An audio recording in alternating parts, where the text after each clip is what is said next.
उपस्थित सर्व लढवय्या शिवसैनिक बांधवांनो, भगिनींनो आणि मातांनो,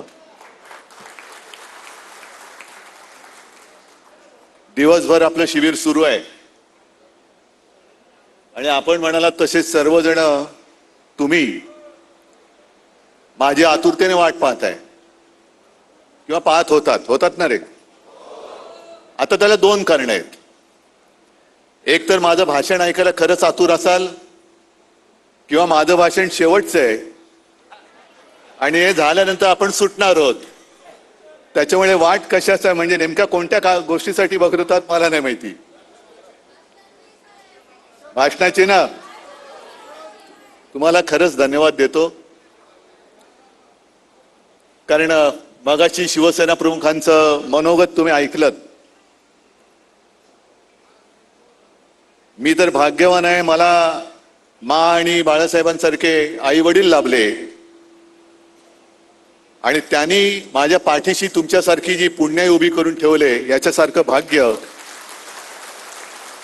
हे सत्तेपेक्षा कित्येक पटीने जास्त आहे. कारण सत्ता असली का सगळे तिकडे जातात, इथं जगराटी आहे. पण सत्ता नसताना जे राहतात तो खरा निष्ठावान आणि तो खरा आपला सोबती असतात. कारण सत्यनारायणाची पूजा असली का तीर्थप्रसादाला सगळेच जातात, तसे सगळे जात आहेत, जाऊ द्या. पण तुमच्या सारखे खरोखर ज्याला आपण वाघाचे छावे म्हणू असे मर्द शिवरायांच्या मावळ्याचे वारसदार माझ्या सोबत आहे, त्याचा मला अभिमान आहे. उन्हाळा तर तापलाय, खूप गरम झालाय महाराष्ट्र, रेकॉर्ड ब्रेक. आणि शिवसेना प्रमुखांचं एक वाक्य मला आठवत आहे की ज्या वेळेला अशा उन्हामध्ये सभा व्हायच्या, म्हणजे आता तर आपण हॉलमध्ये आहोत, एसी कमी पडतोय,